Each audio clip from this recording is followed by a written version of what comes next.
Fresh air, soft ground, doesn't get much better than that.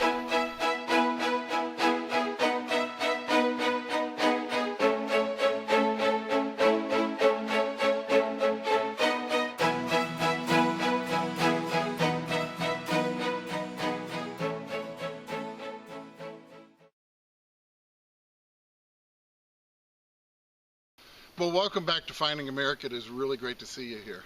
Now, this week's hunt keeps me close to home once again. But I decided I was going to head out to three permissions that I have. The 1800s Academy, an empty city lot that once had a 1900s house standing on it, and my favorite dig it all field. So I packed up the Equinox 800 with all its coils, which were provided to me by our friends at Kellyco, and I headed out. I have to say, blue skies, cool temperatures, and super soft ground. I didn't think it could get any better. But of course, some really nice finds certainly didn't hurt.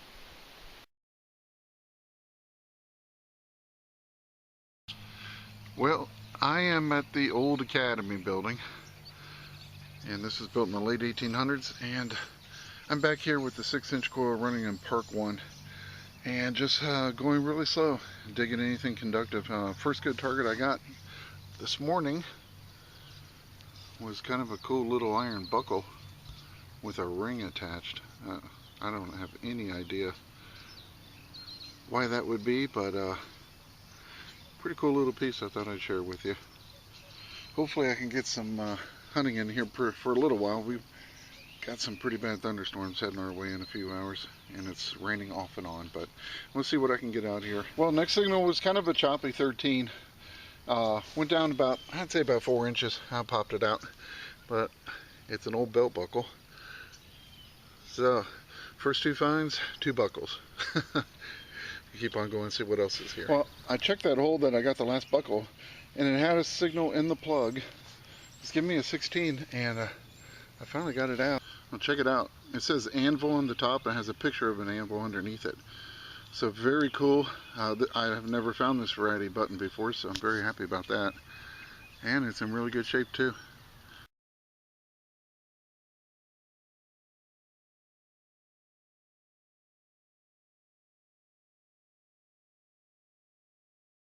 Well, next thing was gonna be a 23-24. Wasn't real deep, just in between a bunch of garbage. I took a look at this, and I've got a 44 Wheatie. Well, I'm one that really enjoys digging up wheat pennies, and I thought I would share a few interesting things about the coin that you might not know. Well, the coin was originally brought about to celebrate Lincoln's 100th birthday, and the president at the time, Teddy Roosevelt, considered Lincoln to be the savior of the Union, and he considered himself to be Lincoln's political heir. Well, on August 2nd, 1909, the coin was finally released, and it was a huge hit. The coin was so popular that people lined up for city blocks just to get a couple examples. There were even young boys on every street corner selling the pennies and yelling, "3 Lincolns for a nickel." I've always wondered how many 1909 SVDB pennies they might have unknowingly included in that 3 Lincolns for a nickel deal. Well, next thing was ringing in at 18. I dug down and I saw this sticking out of the hole, and it looks like I have the top half to an old toy airplane. Looks like a jumbo jet airliner. That's pretty cool. Well, next thing was giving me a 17. It was pretty deep. Switched over to the 15-inch coil. See if I can get anything deeper out here at this old Academy. And I've never actually used this coil here, so just seeing what I can find, and I found something I've been kind of looking for. Now, back in the video, Hiding in Plain Sight, I found a whole bunch of Lee buttons, and Chris had found a Sanforized button. And now, I have a Sanforized button too. So, that's pretty cool. So that's going to be from the 30s and 40s. And that is pretty awesome. That would have been on a pair of denim jeans or jacket.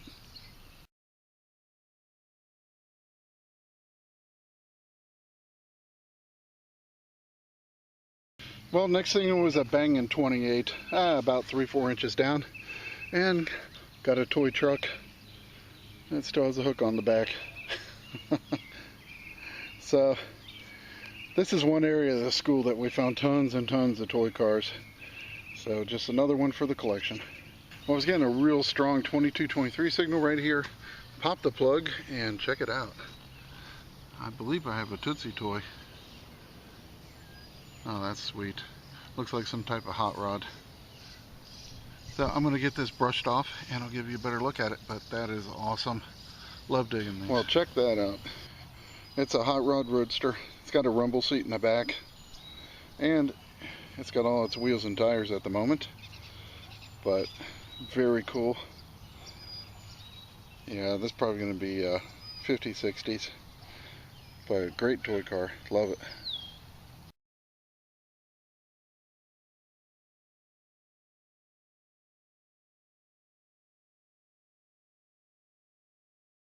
Well, here's a bit of history you might not have known. In 1935, the Parker brothers released a Monopoly board game, and originally it came with wooden dowel playing pieces. Well, when the game was revised in 1937, people soon discovered that it now came with die-cast metal playing pieces. Now, those metal game pieces were actually made by a company called Doust Manufacturing Company, also known as the Tootsie Toy Company. Well, another big high tone and dug down in another toy car. I took a peek on the bottom side. Looks like this one's going to be an old Audi, but pretty cool. Probably made during the 70s or late 60s. All right, I got a good signal here. That 15-inch definitely coming in handy. I pulled a piece of garbage out of here and it cleared the signal over here. A nice little high tone. And check it out, it is in my plug. And it's about at the 5 or 6 inch mark. I have not even looked at it yet.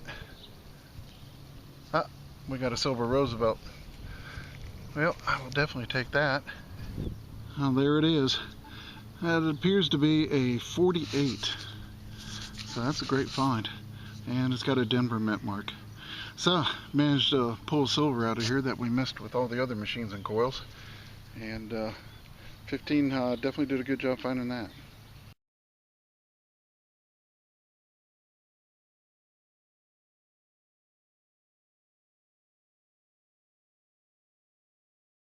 Well, I am hunting an empty lot in town that, as you can see, the grass is super high, and I am digging all kinds of garbage. There used to be an old house that's had here, and I finally got a pretty decent signal. It's ringing 3132, and check it out, it was in the plug. And look at this. I think I have a token, and it's octagonal. I mean, that is killer. Appears to be aluminum. I'm going to have to spray it off and hit it with a brush a little bit, and we'll see what it is, and I'll be right back, but it was barely an inch down. It's still a little tough to make out. It's a little chewed up because it's aluminum, but I think it says Woodman of the World, and I don't know, on this side it says largest order, maybe 7th year. I don't know. I'm going to have to work on this one. As you can tell, it's kind of deteriorated on this side. This side's not too bad, but I will definitely work on this, and we'll see what it ends up being. But very cool. I love the shape of this token.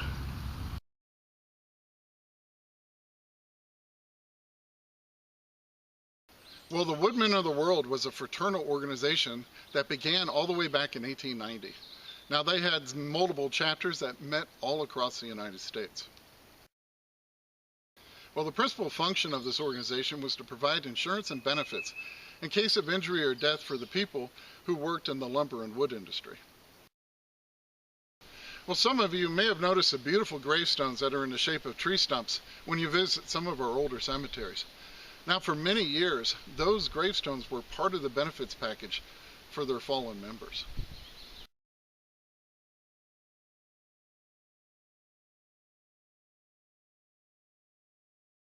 Well, I just got a Bangin 2122, dug down and popped it out.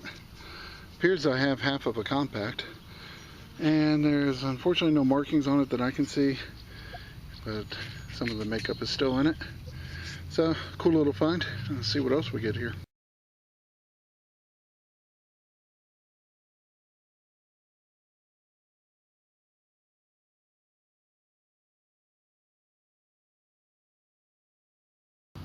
Well, check out this next thing I got. Ringin at a nickel, 1213, bouncing around there. It's a little garter clip, and it says Surely Make on this side. It has a little bit of design on the other side too.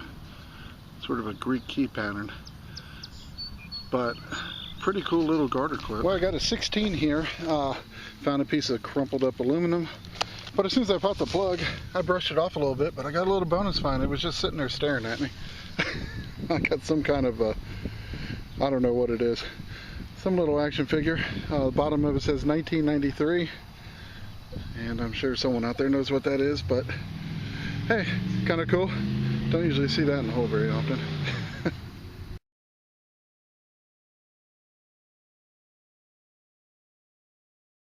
Well, I think I got something good in the, well, I know I have something good in the hole, I should say. I was getting a 23, and I'm on the front, very front of this house lot, and it slopes down to a wall and drops off to the sidewalk. So I'm hunting this side of this yard here, this slope, and I got a signal 23, 8 inches down. I was so surprised. Look at this. It's a complete padlock, and it's old.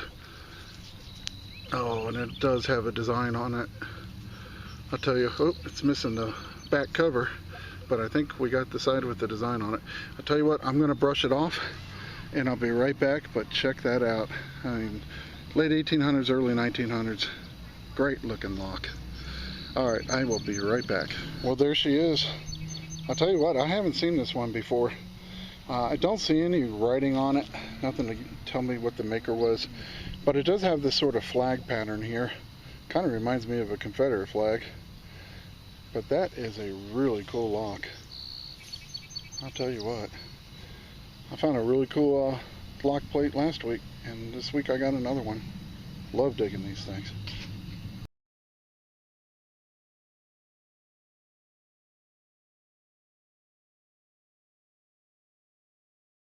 Well, I am still working this little tiny little section of front yard that was in front of this house that once stood here. Got a 17-18. It was pretty deep, about 6-7 inches. And I see a coin at the bottom of the hole. So I'm thinking Indian. Haven't looked at it yet. Just wanted to grab the camera, see if I can show it to you in situ here. It is right here. So I'm going to go ahead and pull this out. I'll tell you, I can see a speck of green right now. Oh yeah. Oh, it's definitely, oh heck yeah. Whew, Indian, thank you. Oh man, that is awesome. I'll tell you, it was just banging on it. I was just using a stock coil on Park 1, 17-18. So, got to dig those low tones to get these. And this one is going to be a 1907, I can see the date. And it should clean up pretty nice, but I'll tell you what, it's always a good day when you can dig up an Indian. Just awesome.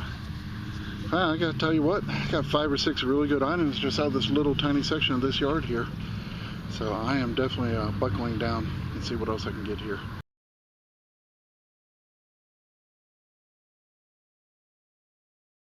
Well, the next thing was giving me a real nice high tone. I had my hopes up. I was ringing in about 24. But I can see what it is right now. It's a little sew-on button. I was really surprised that thing rang so high, but I guess the shape of it. And that's pretty cool. I'll see if it has anything on it, get it cleaned up. But nice little find.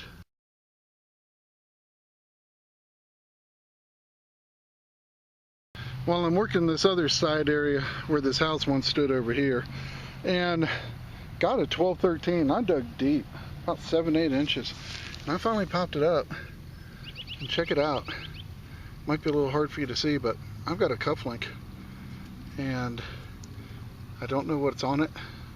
Now you can probably see a little bit better now. And it does have some sort of a design on it. Oh man, this one's old. Oh, what a beauty. Wow. Let me just wipe this off real quick. Definitely early 1800s, I'm sorry, early 1900s. Wow, check that out.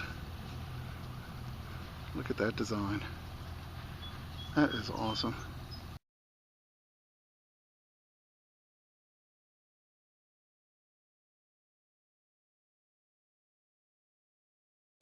Well, I'll tell you what, this is incredible. It really is. I came over to my dig-it-all field. Most of that house lot, the grass was about 2 feet high, so I'm going to wait until they cut it, and then I will be back over there. So I came over to the dig-it-all field, and I'm like 20 feet from the car on an area I've hunted so many times. And I just put my coil down and got a, oh shoot, I got a 19, yeah. And I dug the plug and check it out. I don't find a lot of coins here. Now I did take a peek at this, so I do know what it is. I have another Indian head. I mean, like right off the bat. First signal, unbelievable. Oh yeah, you can see the 1 cent. Wow, that is just amazing. 2 Indians so far. Let me get this cleaned up and I'll be right back, but oh man, that's crazy. As soon as I put the coil down. Well, there she is, and I broke into the 1800s. 1897. Another really nice condition Indian. Only the second Indian I've dug out of this field. And I'll tell you, sometimes detecting just really surprises you. So, first signal in the field and hopefully not the last.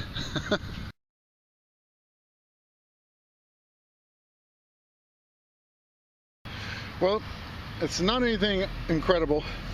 What is incredible is that 15-inch coil. I'm hitting an area that I've hunted over and over and over. And check how deep I had to go. Now we're talking about 10, 11 inches.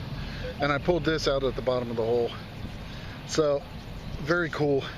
I'll tell you what, this is only the second time I brought this 15-inch coil out to the dig-it-all field. And it is super impressive. So I'm going to keep on going, but I had to show you how deep that one was. Well, I tell you, at the risk of sounding like a broken record, that 15-inch coil does it again. 7 inches, maybe even 8, and I pulled this out. I was shocked. I'm not sure, some type of fastener, but it may have something on it. I'll have to clean it up when I get home, but I'm telling you, that was really deep. And it gave me a really decent signal. It was right next to the last one I showed you that I got at 11 inches. So I just moved over and got that signal. So it's definitely waking up this old site. Well, got another deep one. It was giving me a 15. Had the depth meter buried on the Equinox. It was buried at 10 on the meter, but ended up being about 11 inches. And check it out. That is a entire harmonica Reedplate, and that was really, really deep. So very cool find, and I tell you, that thing zooms down. I'm really grateful that we had a lot of rain and this ground is soft.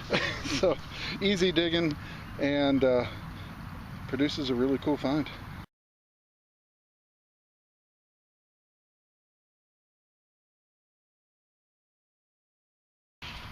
Well, next thing was giving me a 15. Wasn't very deep, and turns out to be this iron.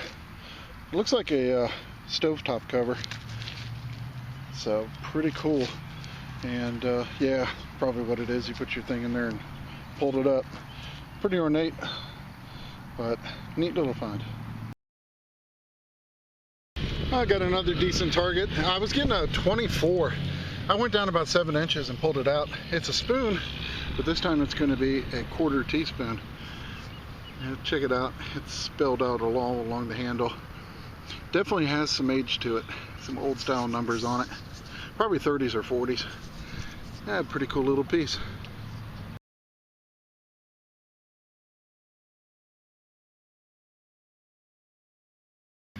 Well, this signal was giving me a 20, and not too far down, about 4 inches. But check it out, it's pretty cool. I think it's a top to an old talcum bottle, or I'm not sure. It appears to be copper or brass, but you can see the holes where it would have shaken out. I'll clean it up, but definitely an oldie.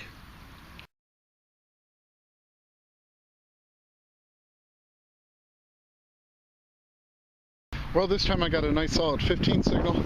I dug way down, 9 inches or so. Check it out, another railroad spike. So, I love digging these. It just reminds me of the time when trains ruled America. And it gives me a excellent opportunity to put up another very cool railroad picture.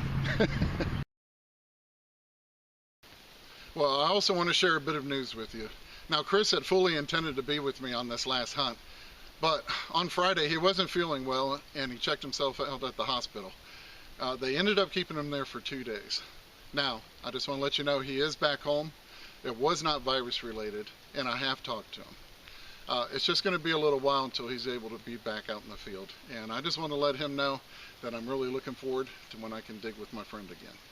Well, I really hope you enjoyed this episode, and don't go anywhere just yet because you don't want to miss these awesome historical photos I have coming up next. And this week's photos depict the earliest days of Tinseltown. And remember, it's history that makes that find a treasure, and I cannot wait to see you back here next week on Finding America.